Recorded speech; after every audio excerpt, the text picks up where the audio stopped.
It's your business. It's your property.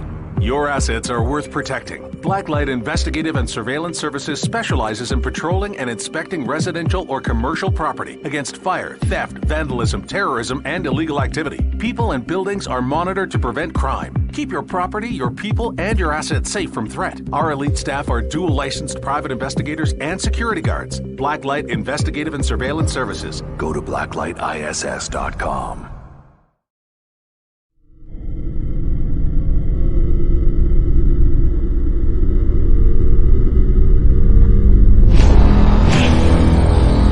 The same thing that draws aliens to our planet is the same thing that draws us to others. Exploration, curiosity, sustainability of life. That's why we go. It would make sense as to why they're visiting here. Travis! Quit playing around, man. Get back here. Travis! The last thing I remember was this numbing shock. Stunning sort of a feeling. Very powerful. Get away from me! I was just out of my mind with fear, just screaming the whole time. It's been theorized that aliens prefer remote areas because they don't want to attract attention. Whatever it is that they're doing, they would want to do that in a less populated area. There are multiple accounts of the same thing from people from all over the world. People that do not know each other, do not live in the same cultures, and they're all looking up, they're all seeing things in the sky. So it would be naive of us to think that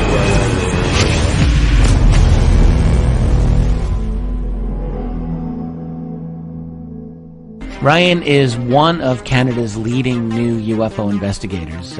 He conducts and oversees UFO investigations on a constant basis and was really taken by his research. He's compiled a tremendous amount of data regarding UFOs in Canada. And just as interesting, he really goes over how UFO investigations are done and what are some of the mistakes that people make when they submit evidence. Note for starters, don't edit your videos or photos before you send them. If you want to hear more follow-up conversation between Ryan and myself, you can go to richardolanmembers.com, where we have a candid conversation on ufology, the paranormal, and more. And remember, while we learn and grow and search for the truth, let's be good to each other.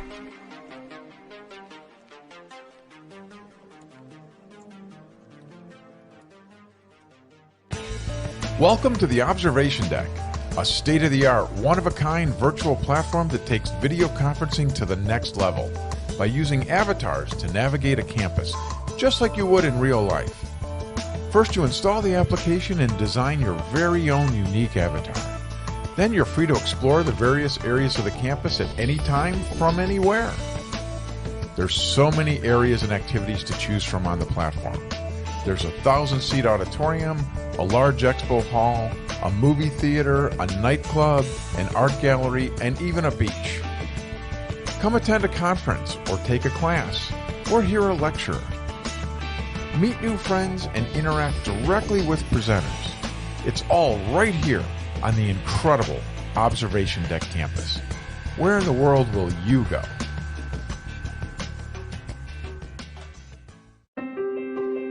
Have you ever wondered, or maybe just thought to yourself, if there were others just like you? You know, people with extraordinary abilities, psychogenic advancement, and perhaps unique intuitions. Maybe you just wondered if there were other people who experienced unimaginable, unexplained, or even unusual and paranormal events.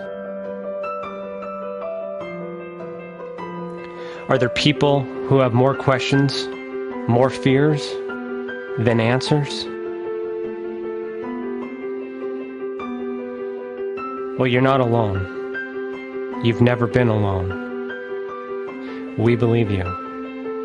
Sign up for EA today by going to tesacan.org/EA. That's TESACAN.org/EA.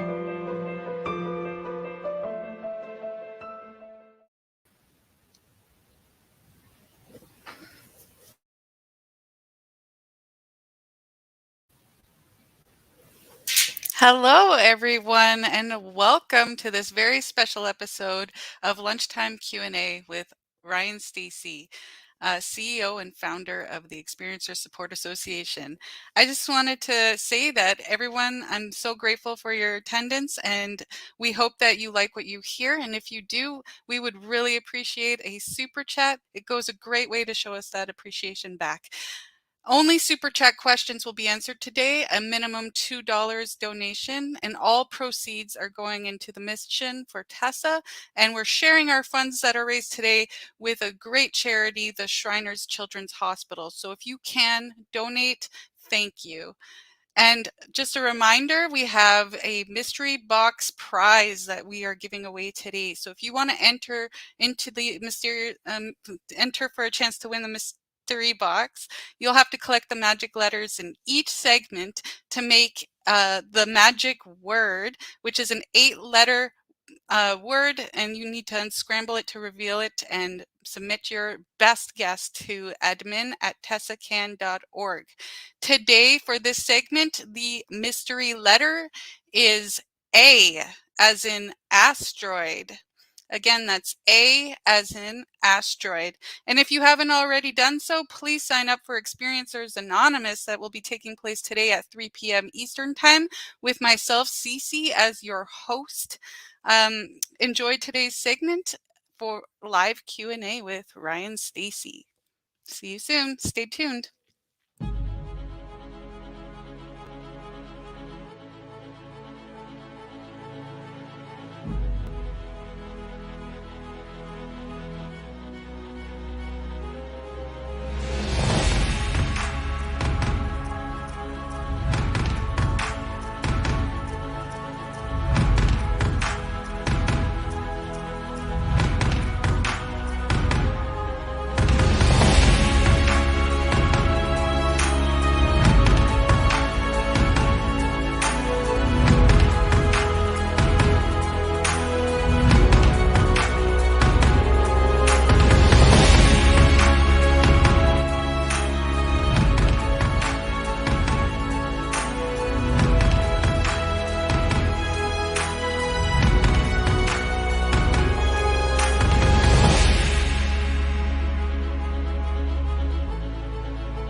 Is there any ongoing sort of thing? Are they going to come back?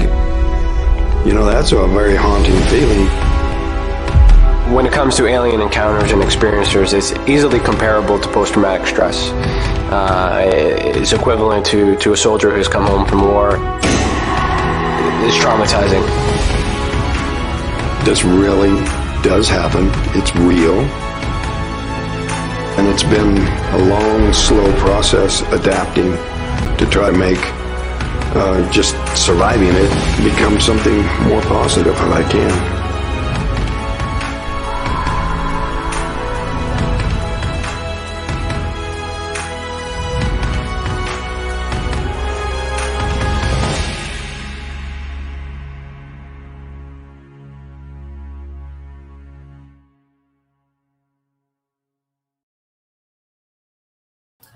Hello, everybody. It is time. My name is Ryan Stacey, and welcome to the Experience Your Day edition live Q&A.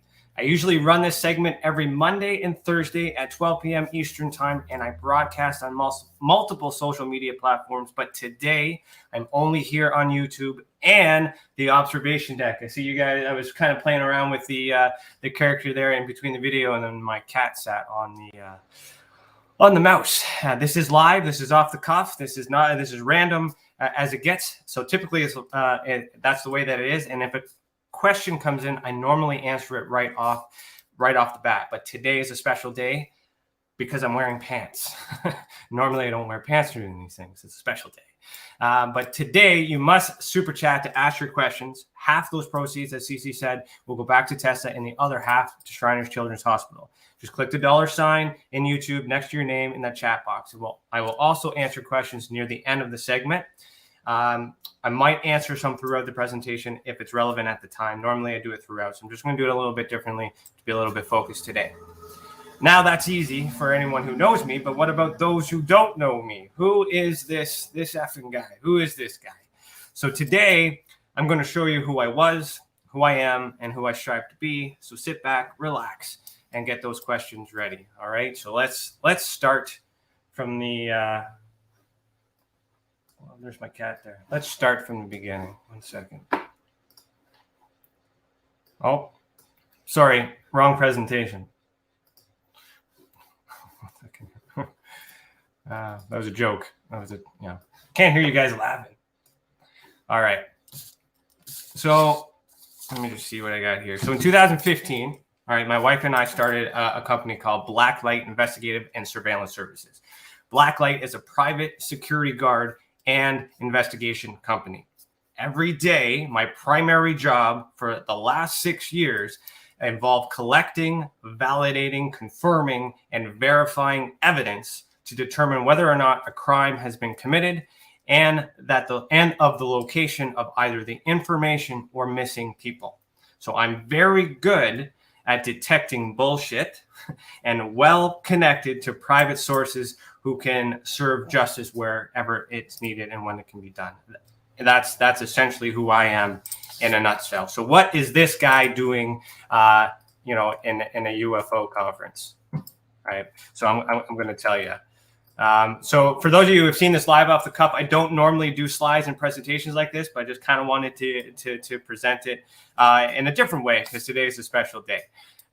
So Blacklight has 3 divisions. We were created back in 2015. One is a security company. The other is investigations, and the third was a secret division called secret division for paranormal investigations. We called ourselves Blacklight Uncharted. The curiosity took us in many exciting places. See that white stuff back there, just down here? Yeah, that's called snow. And it comes from a place called Canada. Yes, we're Canadian. We focus on a lot of stuff. We have ghosts, we have UFOs, we have people too. It's not a new thing. We've been around quite as long as America, perhaps even longer. Who knows? I got a lot of American friends. That's why I'm making this joke. So let's get into that. So some of you might remember me from a high school boys club, also called the Mutual UFO Network, MUFON. I sacrificed almost 4 to 5 years of my life in service to that organization, only to be canceled as if I never existed. So many of you know the story, so I'm going to try and condense it. So I joined MUFON Canada in 2015, and by the end of the year, I became the Director and Chief Field Investigator for the province of Ontario. By 2017, I was the National Chief Investigator for MUFON Canada, and in early 2018, I was the Director of Field Investigator Training, making me responsible for teaching and training all MUFON's field investigators on how to identify unknown objects in the sky. During my time, I cleared almost 1,200 MUFON cases nationally. It was the most has ever been done in that time, and I've been told as of yesterday, no one's even close to getting up to that today without me being in the organization. So, why did MUFON cancel me? Long story short, I essentially realized that there wasn't enough resources provided for everything else other than UFOs. UFOs is what I like to say is like I'm trying to work through mirrors here. A small part of a rainbow, and everything else in this rainbow, which we call the ultra spectrum, which Tim spoke to earlier this morning, is everything else: ghosts, aliens, ET, all that other stuff. These are all experiencers, and we didn't have anything for everything else. And a lot of the problems came from that. And I fought internally, and I did a whole bunch of other things to change the mission and all these other things as well, which a lot of people know. But I never got an explanation as to why it was really, really removed. Because the people see that, the people don't know that. And if I were to speculate the main reason why I was ghosted is simply because this guy knows, because it was my investigation office that assisted Huntington Beach, California police with his arrest. Okay, I received anonymous tips as the position that I was in. I reported those as we should, as Tim alluded to, with the blacklight thing. And ultimately, the police force had taken that evidence amongst other evidence that they had, which led to the arrest. So I have a stinking feeling that might have a small reason as to why they canceled me. So what does that have to do with ufology? Well, absolutely nothing. So let me get into that. So let's get to why I'm here today. This one here.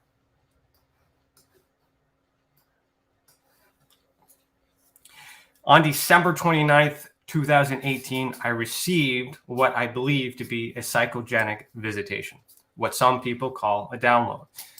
Tim had mentioned that earlier. This was that message.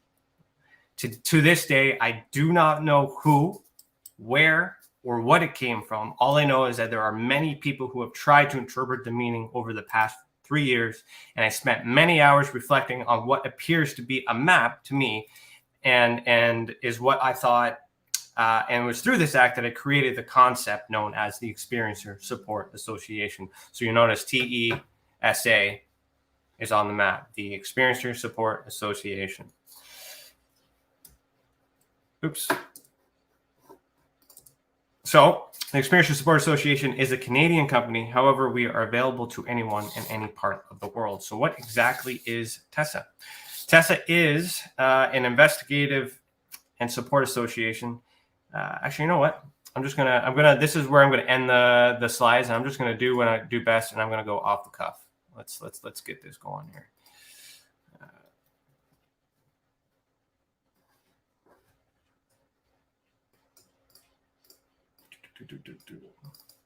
All right, so I'm going to read. So TESA is an investigation and support association for unexplained phenomenon. It was built off the idea of giving power, credit back to the experiencer and independent researchers who are directly responsible for the wealth and growth of the organizations like MUFON and any other mainstream ufologists or messiahs. Today, I represent many experiencers and active field investigators within MUFON who still don't have a name for themselves and who has been robbed of the opportunity to be heard, to learn, and to understand. There's not a day that goes by that I don't feel grateful for those who trust me with their experience and trust me enough with the report in such a way that it matters.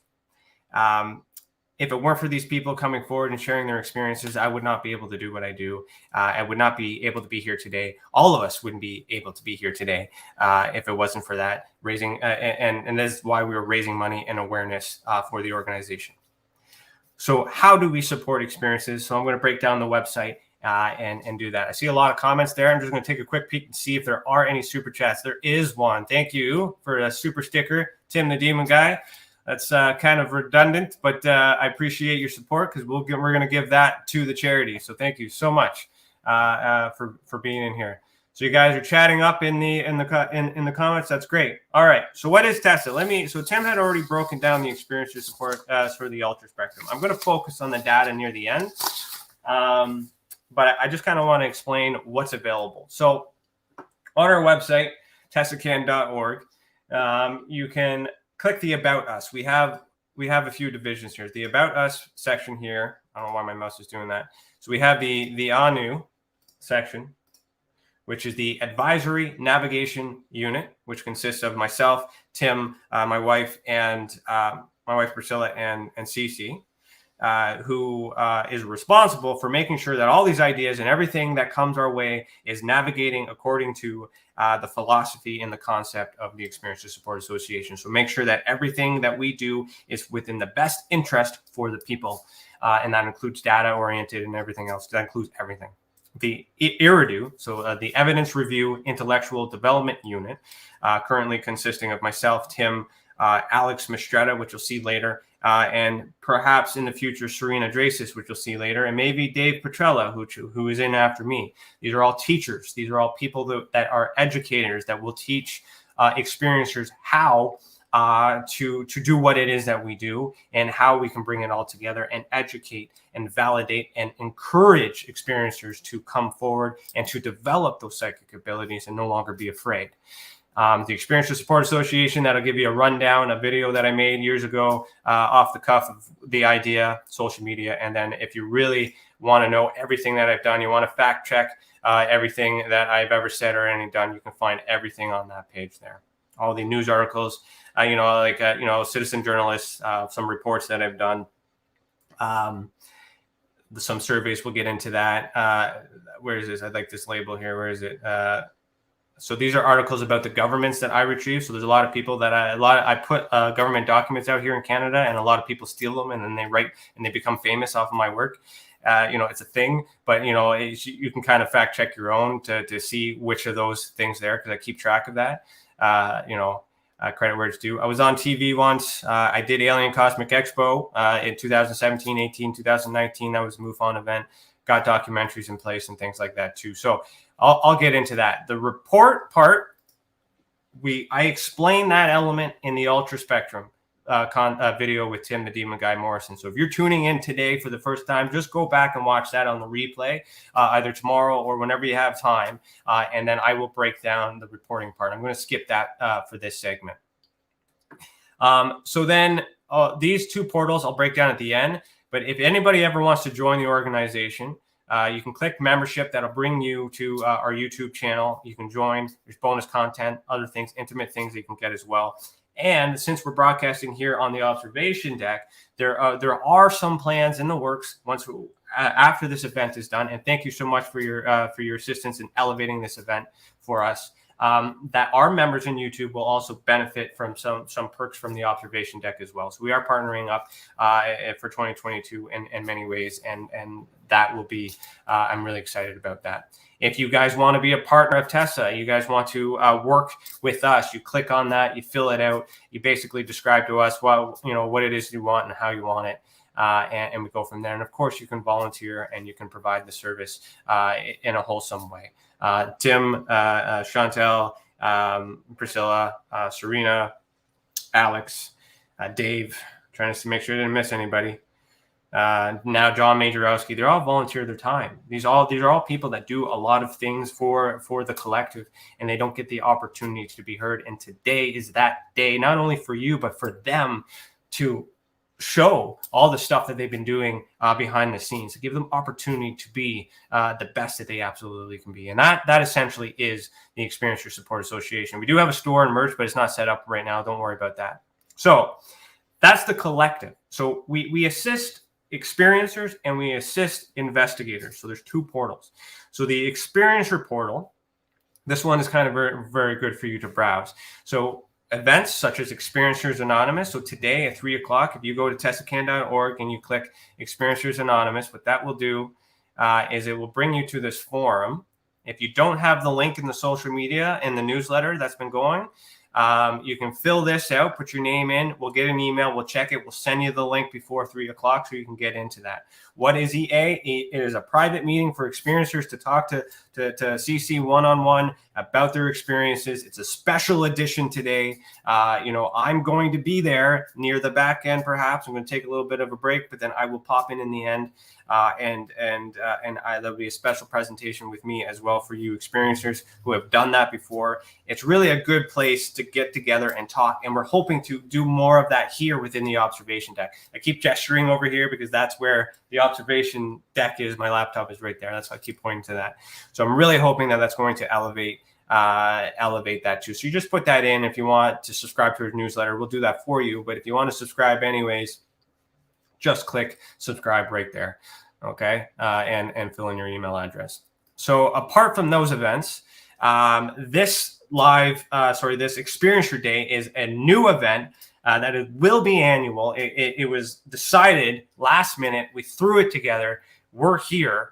And this is the third show of the day. We still have 6 segments left. I'm already thinking we got to do this next year. So it will be added to here as well. We also have our own retreat here in Canada, and it'll be in a place called Collingwood, Ontario. And essentially what that's going to be is when we're going to bring everybody together, the UFO, the paranormal, the cryptid, everything together, similar to this, but we're also going to engage in practical and teaching and methods to attempt to make contact or attempt to understand why we are the way that we are.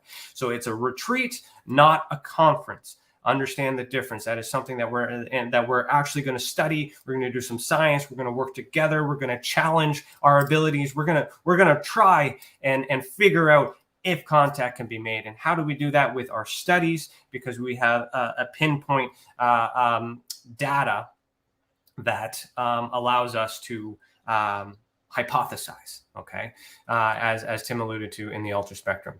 So and I appreciate that, Tim. I mean, you set me up for this quite well, so I don't have to explain half of the stuff that I was planning on explaining today because of your presentation. So great job. We do event recreation videos. So if you click that, what this is basically going to do is going to show a little video, and I'll show some of these tonight at the roundtable at 8 p.m. Eastern time. This is based off the whole visual concept on a police related concept where we recreate the event to show a quick little visual to encourage other experiencers who may have seen the same thing to make a report. Everyone who makes a report, if it becomes an unknown, meaning Tim and I can't figure it out, then we make one of these videos, and that's kind of a reward you get as an experiencer. Nobody knows that this is your video. We'll send it to you privately, of course. And then if you decide to be open about it, and the roundtable tonight is going to show some people that are comfortable with being out in the open, which is also why we have Experiencers Anonymous today for those who aren't comfortable coming forward in a public setting. There's many different ways to express yourself. What's very important is that you're not keeping it inside and you're not just giving that information away willingly, and you're working on it yourself internally. And that's essentially the encompassing of the organization. We also have free experiencer resources. So right now, Serena has one of her books up here. So you can click that, you can download that, and thank you for that, for offering that book. As we meet more professional partners that we've been vetted and build our team, we will add more free resources to the experiencers to use. They are there. Live Q&A sessions, such as this. So if you click that, this will bring you to all the live Q&As that I've ever done. So I do that Mondays and Fridays at 12 p.m. Eastern time. It'll be more intimate, more one-on-one, because I feed off of your questions and your comments. It's a little bit different today. This is presentation style. Projects and publications. So here, if you go citizen journalism and you click on the Citizen Paranormal Report, what that is, if that works, it might be a dead link. Oh, I guess I'll have to fix that. Live and off the cuff. See, that's the things. So anyways, Experience Sports Association. Let's click that one. Does that one work? Yeah, so this is our blog. So this is where Tim or Serena or Chantel would write any articles that they want, book reviews. When I release declassified documents from the Canadian government, they're also here. So here's an example: Winter Harbor, British Columbia, Canada, September 5th, 2020. An orange star-shaped object around 200 and 300 feet above the ground, about 15 nautical miles away, hovering above the ground. The lights turn off, on and off, no sound. So this is that document here, and it's available for anyone to take. It's got a watermark on it this time. Why? Because a lot of people are stealing. It's free information, of course, but we want to get some credit for doing the work. There's a lot of bad people out there in the industry, but it's the way that it is. So if you find it here and share this one, we would appreciate the little bit of marketing to know where it came from, and all that other stuff. So a lot of that stuff you'll find in the Experiencer portal to help you guys, and that is a document from the government, mind you. That is not sorry, my mouse. That is not just a light in the sky kind of testimony from UFO Twitter. It's kind of a bigger deal. We also have documentary in progress. So ufology. Tonight at 11:30 there will be a teaser trailer as well as the first 3 minutes of that ufology documentary. from a private investigating perspective, we are filming, a documentary that's going to explain the truth and the ugliness behind the entire industry from a Canadian and private investigating perspective. And for all those guys that are aware of that, it's too late. You can't cancel or can't change anything. You just need to change your stuff now because we've already collected our research before we came forward to let you know we were a private investigating firm. Sorry, not sorry.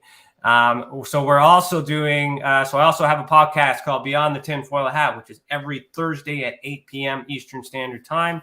The last show of the year will be next week, which we will be doing a Tessa roundup for a year of review. But then it will kick up in 2022 sometime in January. So you can find that on YouTube as well. And we're also in production a short mini series is called Haunted by Aliens, which is we're actually going to be building some experiencer cases to display to you guys what is really, really going on. And of course, we have a private discussion group on YouTube. So there's a super chat. I'll take that now since I just saw it. Robert, thank you so much. As of current, who do you think sent you the downloaded message and your best guess on what it says or means? I only got a half hour here. Might have to go overtime today. So who do I think? I don't know. As an investigator, I cannot confirm. It could be myself, a higher level of vibration. It could be my future self. It could be an extraterrestrial. It could be a ghost. It could be a whole bunch of things. It could be just more than likely myself. However, that's the intentional message. My best guess on what it means, that's why I got a bunch of people. So David Petrella, who's on after me, he's done some work on this map. He's an astrologer and a biologist. So he might allude to the map in his presentation. I'm not sure. But he does have a video on our channel that kind of breaks that all down. And we are about to do a part 2 that would really do that. So that is on our podcast, Beyond the Tinfoil Hat on YouTube. So just check that out there. The interesting thing about the map is I haven't received any messages since then. And by working on it, there seems to be a lot of coincidences in multiple dimensions and connections and symbology and all that other stuff. So that's the only thing I can say is that for some reason, I don't think I'm that super smart. So I have a feeling that it came from something somewhere else, something more divine. And I believe that, and I hope that. And if that's true,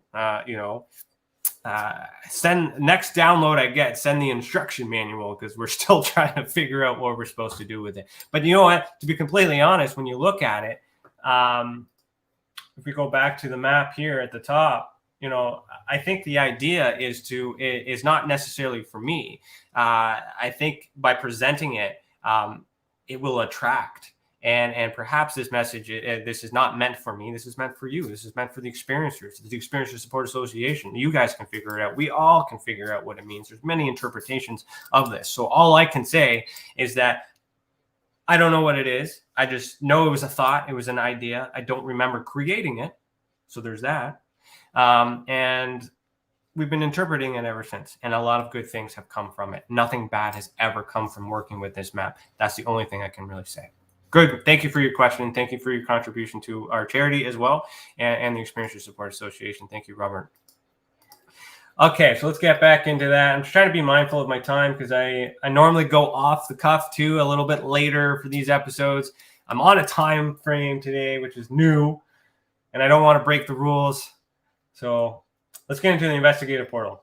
So we have what's called an ATI or FOIA assist. It's also, so what that is, if you click that, we can assist you in getting access to information.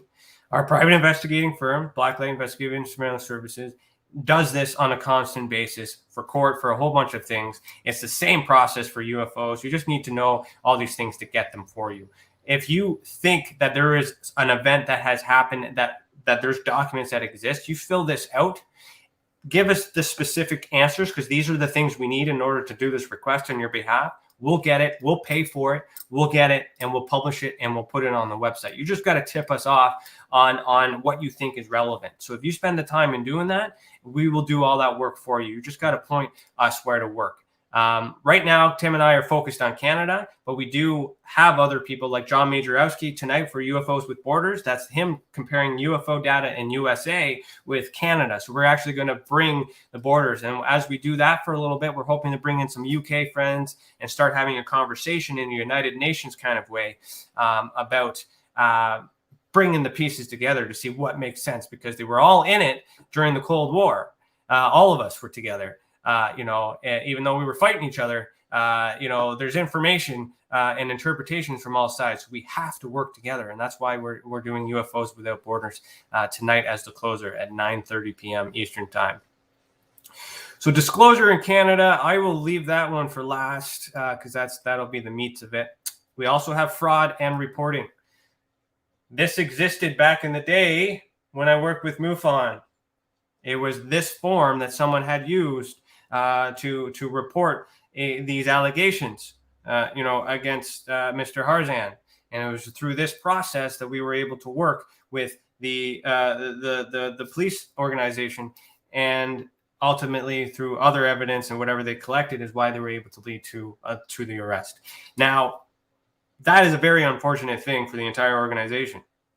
I still work with MUFON as the people and the experiencers and all those other things, and there are rebranding it and things like that on a collective element. The point is there are a lot of people in this industry that have fake names, that are manipulating people, that are hurting people, all to make a couple bucks. We are probably the first organization who is doing a shared event by donating proceeds to a charity. I don't think that has ever happened either. So what we're trying to display and show is the right way, the proper way that the experiencers want. And where does that information come from? Well, when I was the director of field investigating training, I fielded all of the complaints. And for those of you who remember me in that, I took all those complaints and I created solutions. And that's what TESSA is, the solutions to the problems you had when you were with MUFON. And you as an individual, you have your MUFON ID. I had my MUFON ID. I was just a number, but I had a name. We all have names, and your experiencers don't care what organization you're part of. They care about the work that you've done, and they care about the help. And that's how we help you do the best that you can. You don't need a single organization because the experiencer chose you.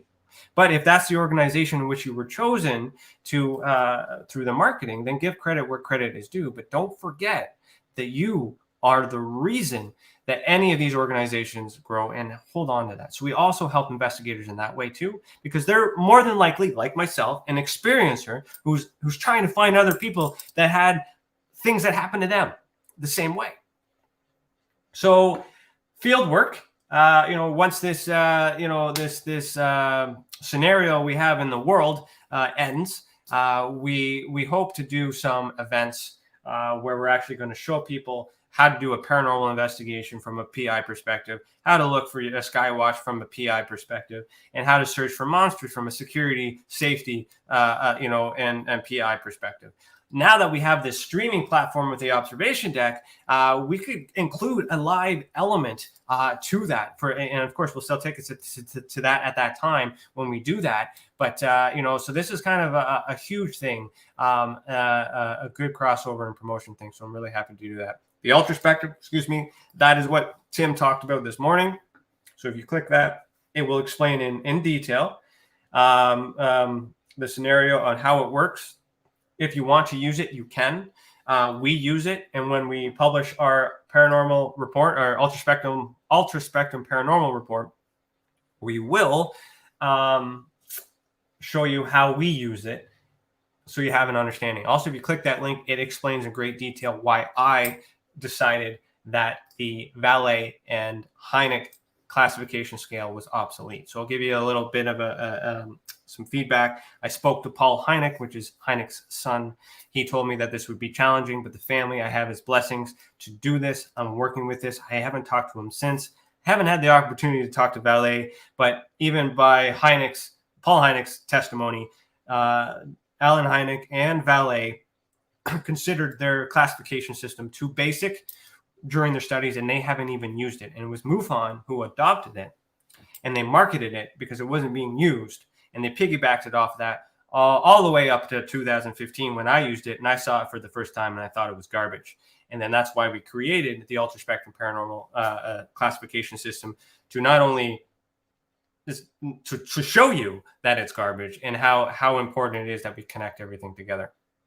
I'm not saying that what they've done was bad. I'm just saying we're talking about generations here. Okay, I'm a little bit younger, and I didn't grow up in this whole like who's valet and who's Heineck era. To me, it's like who's that? He's not doing any work. They stopped doing work. We're doing the work as far as we're concerned, and that's why we're here. Again, live off the cuff. I do apologize if I'm offending anyone. multiple broadcasts here. We have a training academy, which is currently in development, but essentially we will be teaching you how to do what we do because I need more people understanding the ultra spectrum, understanding how to collect the evidence so we can help us and experiencers because the cases are blooming. Tools and resources. As I build the academy, there will be free tools and resources here for investigators, so such as Starlink Satellites Tracker. So I'm going to be putting some free things that are out there that I use. I will be putting together videos on how to use it, when to use it, how to use it. I think I said that already. So that information will be there. That's in development right now. The witness statements is also important for you investigators. We can go through. These are some of our unknown cases that include not just government events, but also civilian events. And we'll be talking about some of these in the Paranormal Roundtable tonight. And you'll see here, classification AN1, FB1. This is when I was still using the Heineck Valet classification system. And that's when I kind of realized that, you know what, this doesn't work anymore. For our 2020 stuff that will come out, we'll start to use that new classification system. So you as investigators can find that there to help with your research. The visual evidence database, which I'll get into a bit in a little bit here. This also will help you guys understand proximity. So right now in Canada, right, that's kind of where we have right now. For our survey in 2020, we will be adding some American data and some European data. We just haven't added it yet, but we started in Canada. Now we're expanding. So the way it essentially works is you click on it. These are events that either have come from the government, so the best source, best evidence, or events that we have investigated ourselves. If you are an investigator and you have evidence and you want to support that, send it to us. We'll validate it. We'll confirm. We'll clean it up. We'll help you, or we'll thank you, depending on what level of investigator you are. And we'll put it on this website together in the best way possible, and we'll put you on the map. So there's a lot of things we're doing here in Canada, but that's because that's where we're from, that's where we're focusing. But if you are from another point of the world and you want to do what I'm doing for your country, for your state, for your province, wherever you are, I need you. And I will give you instructions on how to do that. All you got to do is volunteer or submit a report, and we can start the process. So with this map, how does that become useful? Well, you can kind of get good visuals of multiple events. So for this one here, we got a UFO and we have a UAP happen in the same area. So you start to see some things, right? A UAP, it's light. A UFO is a machine based on the characteristics as described. So what's interesting is we talked about analogical evidence earlier. These are photos on their own. This is a data point, but in this particular spot, in a very close proximity, we have two events of two different types of objects. There's something, so we can measure a pattern there. This is why proximity is important to be measured. But what's interesting is up here in Moose Jaw, okay, there's a Canadian Forces base there. There are two declassified documents in which I retrieved from the the Department of National Defense. And what they do is they describe a bright ball of orange light in the sky back in 1978 and 1967. This is good data because it's from a government investigation, military, police, and whatnot on a base. On its own, that's cool. But what makes it even better is if you go down the road in the same location when we plot this data, in 2016, somebody drew what appears to resemble what those military officers described. And that's how analogical evidence becomes better evidence, if you measure everything together. And that's why it's very important that everyone reports every single phenomenon, not just UFOs, not just ghosts, everything. And we will repackage it and we will build it together because we understand how it is connected, and we will explain the best that we can as we move forward to hopefully change the way that we investigate the phenomenon. All right, so now let's get into the disclosure in Canada section. I will eventually have disclosure in US. I'll have disclosure in UK. John Majorowski, he's starting this UFO things, UFOs without borders. He is going to be my point man for American documents to put in here to represent Canada. America. And as we grow, we'll be able to share and see a comparison in the continents as well. So data sets and reports. I'm just going to take a swig of my Red Bull, which I don't normally do for these things, but it's going to be a long day. So the data sets, this is also available to researchers and investigators too. This is my baseline report. Experience Support Association presents the 2019 Canadian Current Event Survey. This is a report about drones. I'll get into more detail. This is the baseline of what I do with the data. It's very important. And this is a separate report, which we call the High Strangeness Paranormal Database Report, which is now the Ultra Spectrum Paranormal Report. This is when we were trying to come up with a cool idea that included everything, but that name just didn't come until we created the classification system. So you can take a look at that. Those studies are available. They're free right now on our website. CC Super Chat. Are UFO and UAP considered separate in most circles or one and the same? What do I think? Well, I think there is a clear misunderstanding of the word and the use of it, which is more than likely why American government had created that acronym that can't be said, which I can't repeat. But it removes those labels and those stigmas, and that kind of helps create a baseline or a proper reassessment of the same phenomenon. It's perception. What someone calls a UFO and a UAP, they're technically the same thing. So a UFO is an unidentified flying object, and an unidentified aerial phenomenon.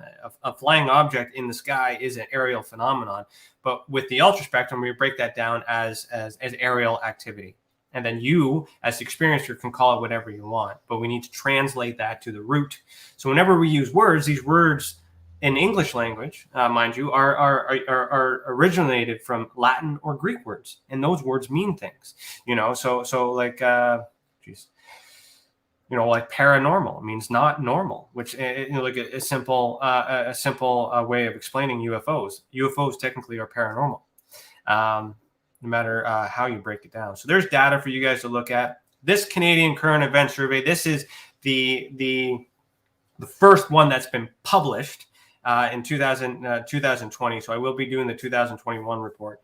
And what I want to say is that it is available here on our website for free for anyone who needs it for this year. You can get it on Amazon. So I'm just going to show you that link for now. And I want to kind of say something for today only. If you do purchase the Kindle edition or the paperback edition here, again, you can get it for free if you want it. Okay, but if you want to have it in your hands, or for whatever reasons, or you want to contribute to the cause, for today only, I will donate all the proceeds that come from the purchase of that book today to the charity. Okay, all of it. So you can get that on Amazon by doing that as well. So let me show you what's inside that. So I'll give you a little preface.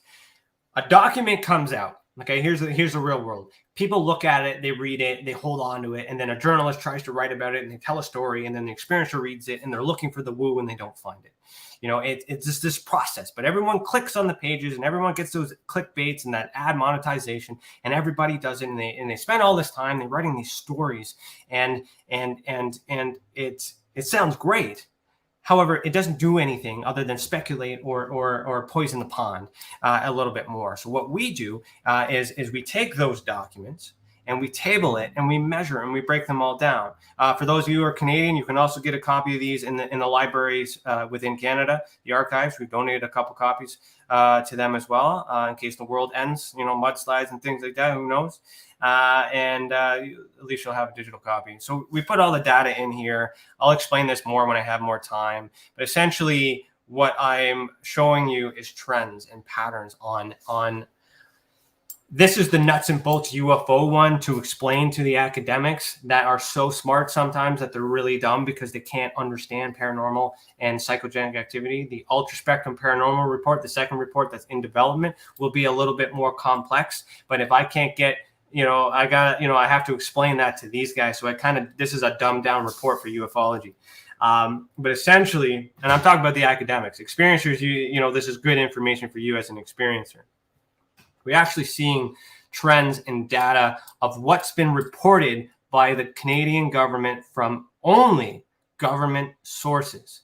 So this is only government sources. And our Canadian government actually uses the keyword UFO to describe some of these things. Canada has been transparent about ufology since the Cold War. They have not hidden it at all.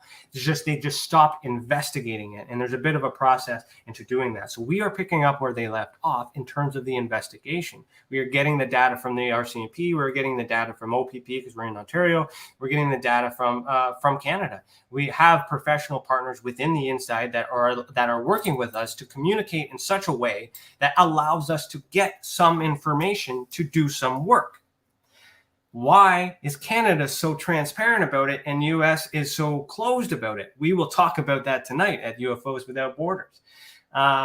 So let me just get into the other thing. So I break this down. The other part I really want to show. So I show you these declassified documents that I've retrieved. But then this is how they come in. It's really hard to interpret. I also spent some time in the Army. I was an infantry soldier for a couple of years. So I do understand these documents and these acronyms. But what we're looking at here is secret declassified documents. This is the first document that I ever published back in 2019. Showed it to Paula Hellier, showed it to Richard Dolan, and then a year later, some journalist scooped the story, wrote a thing, and now he's super famous today. Why? Because of this was the report that I released, and it's been on the website. Because that's the way that the world works. We acknowledge that. I don't care about it. I'm not bitter about it, but I'm kind of explaining to you on the investigative matter that is going to continue to happen unless more people do this. And what that is they take the same data, not only measure it. Let me just skip through here. They actually start investigation. So we take it as face value, assuming we have all the information. If the government says there's no record found, it's simply because they didn't investigate. And that's possible because it's not considered a threat. So I take that information, similar to what I did with MUFON and everything else, as I actually show you guys how we can come to a conclusion and identify some of these objects. Some of them are Starlink. Some of them are airplanes. And a picture says 1,000 words. In that document, you don't actually see the plane. So with this visual, I'm showing you, this is the type of plane. This is the plane that made the report. And that provides a little bit of data, this recreation element, right, to give you the details on how this event might be possible. So we recreate these events. And this is the size of the object based on the distance and everything here. And when we look at this, we can come to the conclusion that perhaps that was either a ball of energy or perhaps a small drone. We don't know. And because the perspective of the pilot, mind you, is from here. And they can't see all this other stuff. They just see something whiz by, but they're reporting it. It's quite possible that these are normal things. Weather balloons are possible. There's something else I want to kind of skip to show you guys as a quick example of what else we're doing. So I also help you guys in this book by explaining to you what these acronyms mean. A journalist will say these pilots responded to an event. Yes, but what kind of pilots? These are the ranking officers. Why are you sending high-ranking military officers to a report? What justifies sending out this team versus that team? And there's a lot of data that can be pulled from the reports, which you don't know, you don't learn through journalism. You learn that through private investigations. There's more data that can be found, and we're showing this as not to not to be cocky, but to express and show you as the experiencers who's used to seeing this stuff, you will understand, who's doing the work and who's not. And when you find someone that is doing this or better or something similar, encourage them to be part of the Experiencers Support Association, because I need help. We all need help, but we're looking for people that understand. And that's why we're in this educated mood right now, to try and teach people that this is what we're doing, with or without you. And if you want to be a part of it, F&A.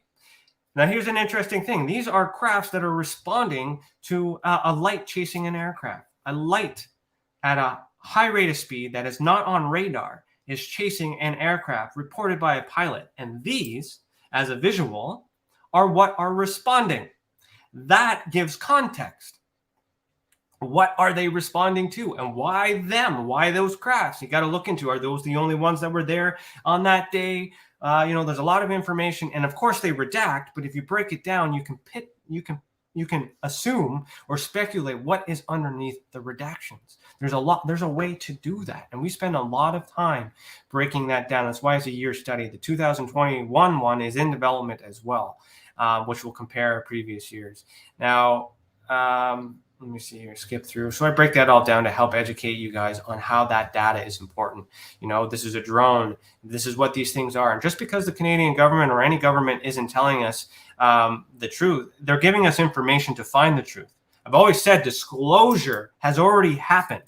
People just don't know how to take this information. This is documents that have already been released, and I'm presenting you new evidence by looking at it in a different perspective, but it's been there all along. And that's the challenge that we have with the Canadian government, is they know that. They're releasing it and everyone's being mad, but no one's doing the work. We are. The Experiencers Support Association is through Blacklight Investigative and Surveillance Services. This is essentially my work right now, but as we grow, it will include Tim, it will include Serena, Alex, it will include Stacey as well, everybody in the team that has an element in their professional career that would help with the research as well. So all that stuff is there. And then I piggyback with an actual UFO event that was reported by a civilian. So if I started with that civilian case, then it might have been a little bit hard to sell, but everything that I've just showed you was all government stuff. And then I'm able to compare this civilian case to the procedures and the methods that are shown in all those cases above in 2019 or 2020, mind you. Interesting enough, this experiencer will be at the roundtable tonight, and we will be talking about his experience. And I can tell you that and I will explain this a little bit later, but when I asked the Canadian government if they were aware of this object, they said there was no record found. And then I showed them this video, and then they came back and said, well, we're not saying the event didn't happen. We're just saying we didn't make a report. Now, the question is, are they not making a report because it wasn't reported to them, or are they not making a report because they don't want someone like us to retrieve it? And that, is a little bit thing, but I caught them in a corner using this piece of evidence, and we'll talk about that a little bit tonight. And I show you how I show my work. Why do I show my work? So you can rip it apart if you don't like me, because a lot of people hate me. But here's opportunity for you to look at this and maybe think that maybe I might know a thing or two, and stop hating me for the wrong reasons. Help me, guide me, do all these other things. Maybe you can secretly study it and learn, because we are professional investigators after all. And it doesn't matter what subject you're applying these methods to. If you're looking for a missing person, you're looking for a cheating husband, you're looking for or wife. So I don't want to, it happens on both sides. You're looking for some evidence to support a child custody battle. The process is the same, and that has not been evident in the entire 70 years of ufology, at least to my knowledge. It was attempted by Hynek. It was attempted by Ballet, right? And it was attempted by John Keel, which is why we made the ultra-spectrum classification system. We get it. It just no one used it. Nobody understood it, and we're fighting against many years of time to play catch up. But that's why we need everybody to work together. So that, in a nutshell, is that data oriented. Now, as I mentioned before, all those cases are on the visual evidence database, where you can see. I am going to go over time, where you can see the visual display, but you can also see the government documents. So you can click on that. You can see only government documents that we've retrieved, and they've been transcribed, so you can search at the bottom if you're looking for anything. Sorry, I don't have control of the ads that are on the website. Points of interest that are also being measured from the data points is every single person that's mentioned, every single location is mentioned. I keep track of those people that are mentioned, and here's links. So what this shows me here is that in this particular situation, this E.H. Webb, Director of Military Operations and Plans, Lieutenant Colonel, is part of the Defense Research Board, Project Theta, which is also Project Magnet. He appears in 2 documents. And as I get more documents on this website, we'll start to see who knows more stuff. And then when Tim and I need to track witnesses down, or perhaps family members to get more information, this will give us an idea of where to start, where to focus. All that information is available to researchers as well, if you understand what to do with it. Submit your work, go through Project Babel. And the other thing that I really like is measuring time. So as we get many documents throughout the world at many different stages, however they get declassified, we need to take in consideration the time that they happen. And as data in a different way, where we start to think, okay, oh wait, a couple months had passed since this orange light was spotted in Ottawa. And then all of a sudden, a presentation was done in Ottawa a few months later. And then 2 years later, there was a meeting held. And then a few months later, they formed Project Magnet. You start to see the timeline of all these events, and then you get more data. Why is that important? So we can actually understand the human element that's involved to determine whether or not they know anything. Because my understanding is they know just as much as we do, and that's absolutely nothing. Or perhaps they're covering it up. And then we will talk about that at the UFOs Without Borders tonight. And I will leave that at that because I'm over time, and I am going to just check to see if there are any questions. I see some questions, but for today, what I wanted was a super chat. So that way we can raise some funds. So it's not too late, I'll give you a couple minutes. And if you want to put your question in a super chat, I will refer to it. I will shout out to some of our members that are there. So you also, if you're a YouTube member, you'll have that little sign here. You pay for membership.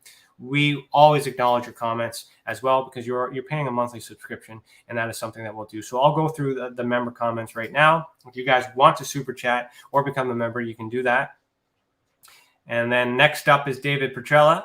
What did you say? Don't worry. Yeah, you're having sidebar conversations here. But thank you, Tim the Demon Guy. Thank you, CC. Again, thank you, Robert, for that super chat. Thank you, CC, for that super chat. Hello to everybody else.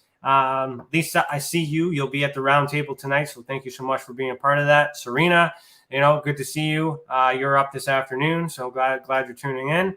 And everybody, good to see you. So that's it, folks. And for those of you who haven't seen the live Q&A before, that was a new intro. And of course, with the new intro, I have a new outro. And I will see you guys on Monday at 12 p.m. Eastern Standard Time on my on YouTube and social media. So you got to find me, do all that, do some investigation, show me that you guys know how to follow leads. Find me and everybody else, and we will see you. We'll see you soon. So thanks for watching. Keep your eyes in the sky, everybody. And as I always say, heed the world.